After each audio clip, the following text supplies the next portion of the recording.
ಕೊಡಗು ಧ್ವನಿ digital media, ಇದು ಕೊಡಗಿನ ನಂಬರ್ 1 ಯೂಟ್ಯೂಬ್ ಚಾನಲ್. ನಮಸ್ಕಾರ.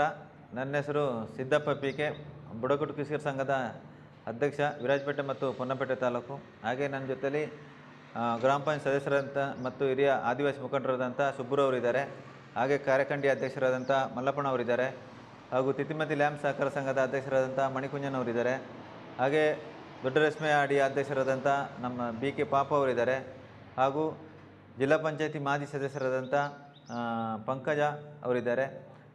ನಾವು ಇವತ್ತು ಇಲ್ಲಿ ಸೇರಿ ವಿಚಾರ ಅಂದರೆ, ನಮ್ಮ ಅಲೆಮಾರಿ ಅಭಿವೃದ್ಧಿ ನಿಗಮದ ಅಧ್ಯಕ್ಷರಾದಂಥ ಪಲ್ಲವಿ ಮೇಡಮ್ ಅವರು ಕೊಡಗು ಜಿಲ್ಲೆಗೆ ಆಗಮಿಸಿದರು.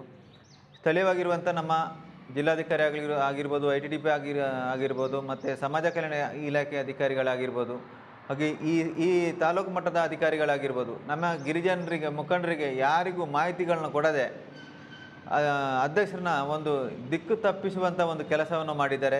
ಎಲ್ಲಿ ಕೆಲವು ಆಡಿಗಳಲ್ಲಿ ಅಭಿವೃದ್ಧಿಯಾಗಿದೆ ಅಂಥ ಆಡಿಗಳಿಗೆ ಕರ್ಕೊಂಡೋಗಿದ್ದಾರೆ.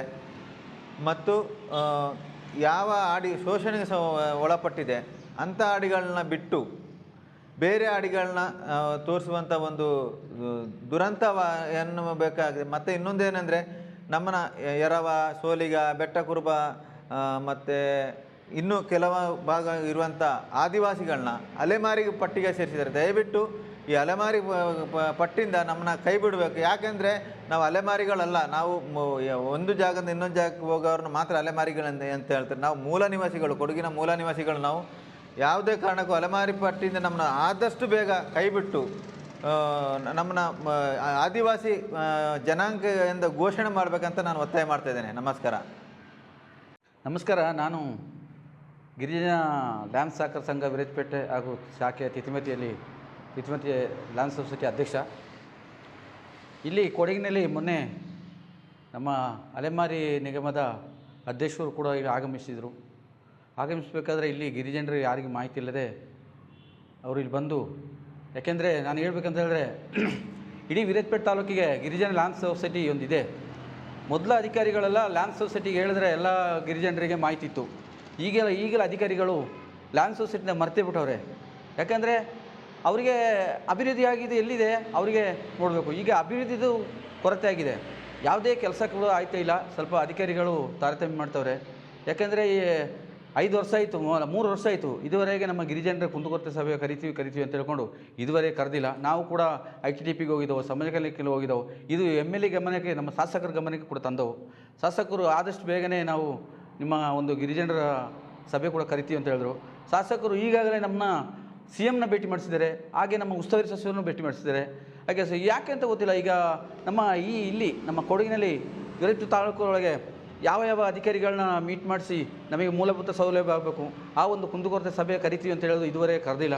ಶಾಸಕರು ಅದು ಆದಷ್ಟು ಬೇಗನೆ ನಾವು ಹೇಳಬೇಕಾದ್ರೆ ಆದಷ್ಟು ಬೇಗನೆ ನಮಗೆ ಆ ಕುಂದುಕೊರತೆ ಸಭೆಯಾಗಿ ನಮಗೆ ಇದೊಂದು ಅಭಿವೃದ್ಧಿಗೆ ಒಂದು ಇದು ಕೊಡಬೇಕಂತಾಗಿ ನಾನು ಈ ಮೂಲಕ ಕೇಳ್ಕೊತೀನಿ. ಹಾಗೆ ಇಲ್ಲಿ ಸಮಾಜ ಕಲ್ಯಾಣ ಇಲಾಖೆ ಆಗಲಿ, ITDP ಆಗಲಿ, ಯಾವುದೇ ಒಂದು ಹೋಗ್ಬೇಕಾದ್ರೆ ನಮಗೆ ಒಂದು ಮಾಹಿತಿ, ಒಂದು ಆಡಿಗೆ ಬರಬೇಕು ಮಾಹಿತಿ ಇಲ್ಲ. ಸ್ವಂತ ಅವರೇ ಹೋಗ್ತಾರೆ, ನಮ್ಮನ್ನ ಗಣನೆ ತಗೊಳ್ಳದೆ ಮಾಡ್ತಾವ್ರೆ.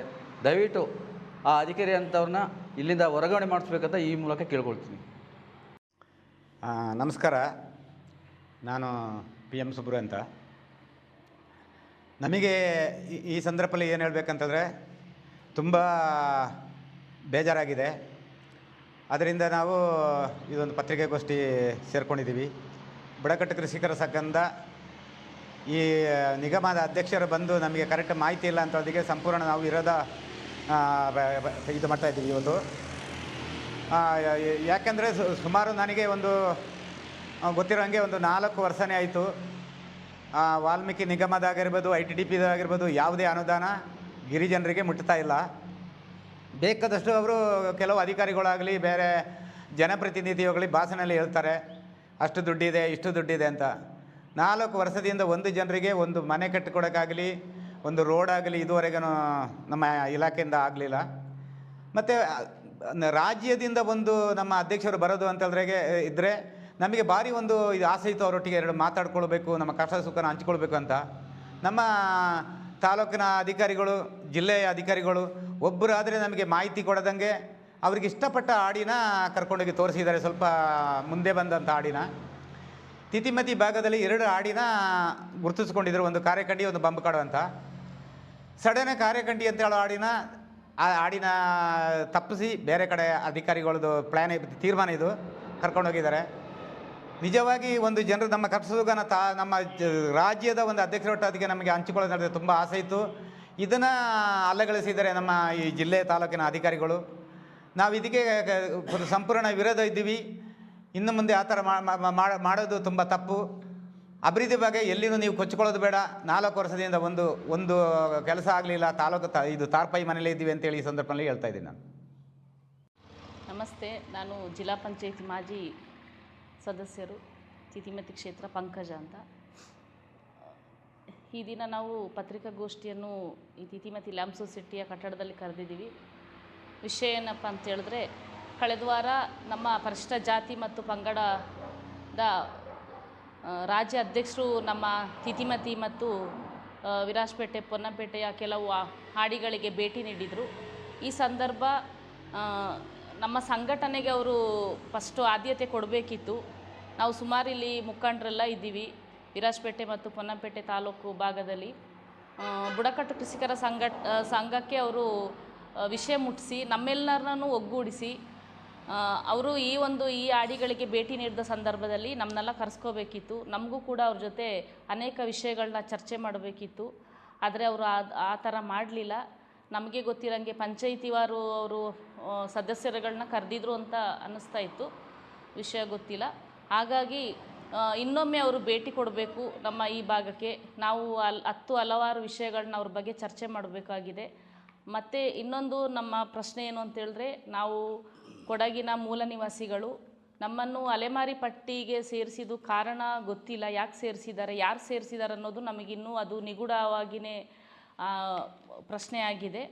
ಆ ಹಂತದಲ್ಲಿ ನಾವು ಕಳೆದ CM ಒಂದು ಸಭೆಯಲ್ಲಿ ನಾವು ಈ ವಿಷಯದ ಬಗ್ಗೆ ಪ್ರಸ್ತಾವನೆ ಸಲ್ಲಿಸಿದ್ವಿ.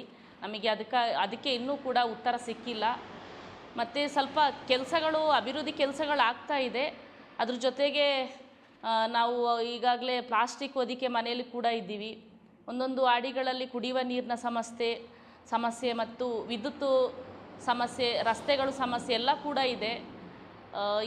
ಈ ಸಮಸ್ಯೆಗಳನ್ನೆಲ್ಲ ಒಳಗೊಂಡು ಅವರು ನಮ್ಮನ್ನು ಕರೆದು ನಮ್ಮ ಜೊತೆ ಒಂದು ಸಭೆ ನಡೆಸಿದರೆ ಉತ್ತಮ ಅಂತ ಅನ್ನಿಸ್ತಿತ್ತು.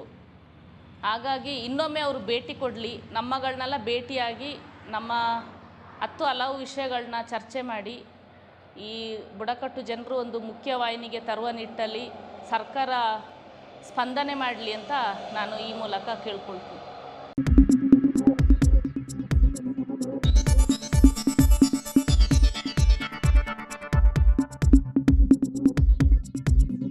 ನಾನು ನಿಮ್ಮ ಜಗದೀಶ್, ಕೊಡಗು ಧ್ವನಿ ಡಿಜಿಟಲ್ ಮೀಡಿಯಾದಿಂದ.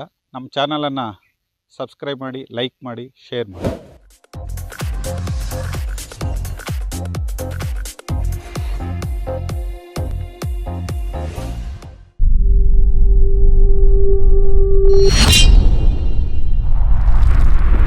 ಕೊಡಗು ಧ್ವನಿ ಡಿಜಿಟಲ್ ಮೀಡಿಯಾ, ಇದು ಕೊಡಗಿನ ನಂಬರ್ 1 ಯೂಟ್ಯೂಬ್ ಚಾನಲ್.